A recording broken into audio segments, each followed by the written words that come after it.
What's the best thing that you borrowed lately? The best thing that I borrowed lately was, I would say it's going to be Socrates said that wisdom is in simplicity, and simplicity is sophistication. So I borrowed that from ages past, and I've tried to cut every email in half, every text in half, and every piece of advice in half. Every email in half. I'm just thinking of the parent email I sent out last night that was probably 500 words long.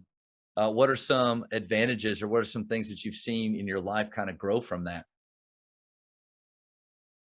The greatest one is time. All of us kind of dream of winning the lottery or becoming a millionaire, Mm. and we think of millionaire in terms of dollars and cents. And I'm attempting, it's hard in our society and culture today, but I'm attempting to become a time millionaire. And so that's been the greatest benefit, because when I have that more time, oh my goodness, I'm able to create more, serve more, love more, be more present, be more healthy. So that's probably the greatest thing. When it comes to coaching now, which is I think what will a lot of coaches will really be interested in, the best coaches that I've observed speak the least. Mm. So the most beginner coaches will be constantly giving concurrent feedback. Get out of the corner, pass the ball to Davey. Davey, drive to the layup. Constantly, right? Whereas I watched Greg Popovich coach, and he was quiet for 20 minutes, Yeah. just observing. So how does it apply to you as a coach?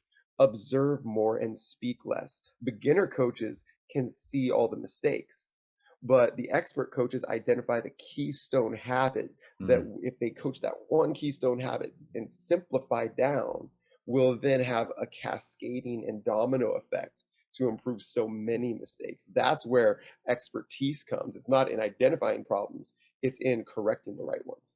I think that'll be a great impact, or what it'll challenge coaches with is okay, for my offensive philosophy, I have 19 principles right now. I have to streamline and become, like you said, simpler with it. It'll help our coaching, but I think that'll be a challenge for some at the beginning is doing less, saying less.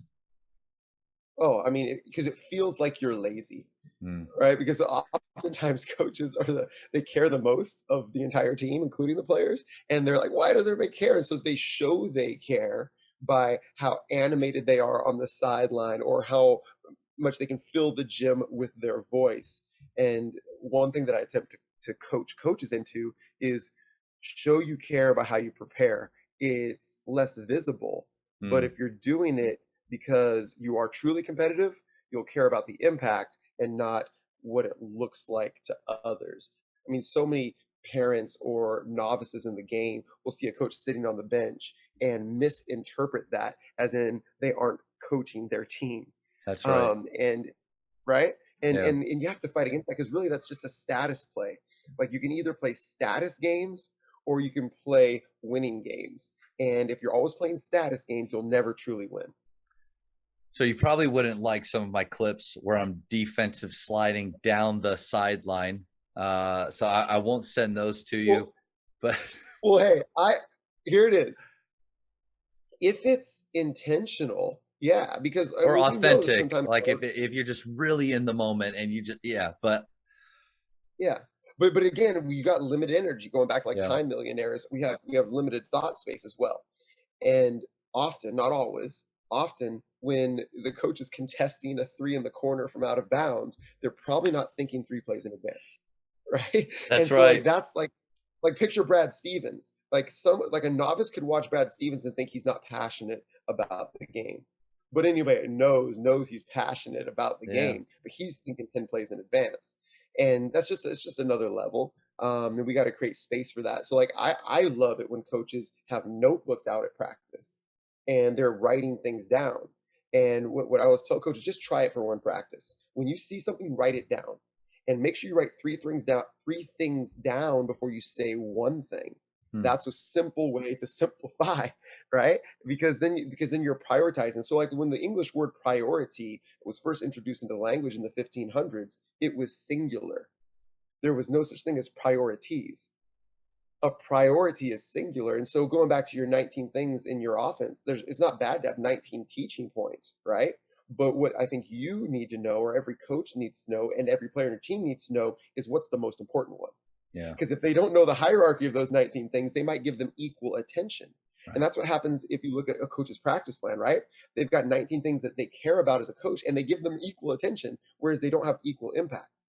So simplicity equals identifying a priority, and that priority might be different for your offense and your defense, or the Mm. day, or the season within your season. But I think that's what simplifying is. You said something a second ago, and I've heard this from a bunch of coaches about the perception of the parents.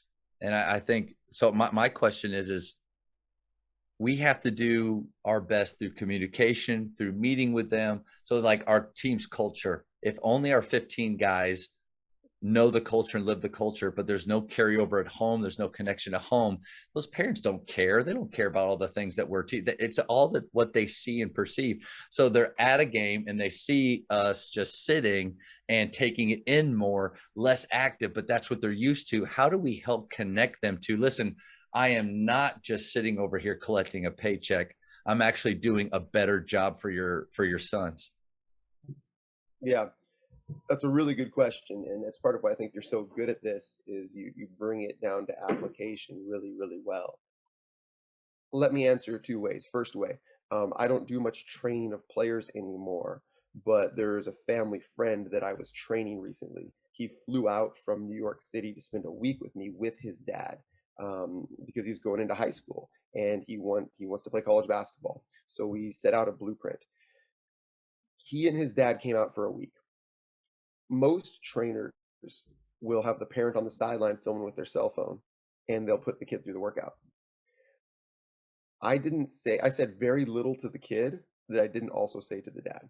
Hmm. Because here's what I know, and it's what you know, is when they leave and go back to New York, it's his dad that's going to be in his ear. Yep. So the dad thought I was training the kid. No, I was training the dad. I was training the dad because the dad had a, a perception that this was the way that was wrong. And I was trying to coach the dad into this perception, because no one's going to impact the trajectory of a player's career, in my opinion, more than their parents. Hmm. Like, coaches are going to have a big impact, but only as much as the parent gets on board with it. That's right. So here's the second way I would ask every coach: who's on your team? Like, who do you see as on your team? Who are you coaching? Who are you leading? And I think that there's actually four stakeholders that you need to see as on your team. How most coaches see parents is the opponent, Right. the enemy, someone to keep his arm's length. And you're never going to have as much success as you could as if you saw them as on your team. You got to coach your parents, you got to coach your players, you got to coach your coaches, and you got to coach your administration. Like, they're all on your team. And I think the coaches that embrace that, knowing that it's a bigger job, then they can have success because everybody's rowing the boat in the same direction. If you're not rowing the boat in the same direction, it's hard to go anywhere. That's a great nugget. I'm thinking of, especially earlier on, how it was more of a us versus them mentality. But the more that we can bring them into our culture, that's why I've always been amazed with the connection that players and parents have with their select programs and select coaches. And there's times where it almost as if they talk about them in more of a fond way than the guy that's with them 187 days throughout the year. But I, as a parent, now my son's going into ninth grade and we're doing the select ball thing. And I drive him to practice. I sit there. So I'm invested financially. I'm also invested with my time, but then I'm also hearing everything that either the coach is saying, or if he's not saying too, because of, you and I seeing things maybe differently, but than other parents. That's the challenge though. So the for high school coach is, yeah, I want to coach my parents. Does that mean, do I invite them to practice? Do I have more one-on-ones with them, and one-on-ones, but also with their kid also? Do I have maybe a Zoom meeting where, hey, parents, this is our culture. This is the things we're trying to live out. Like it's getting to that. Yeah, you kind of nailed it. The how do we make that happen? But I love some of the points that you gave. Yeah, yeah. I'll just give one thing. Like, it's gonna look just like every practice looks different for different coaches.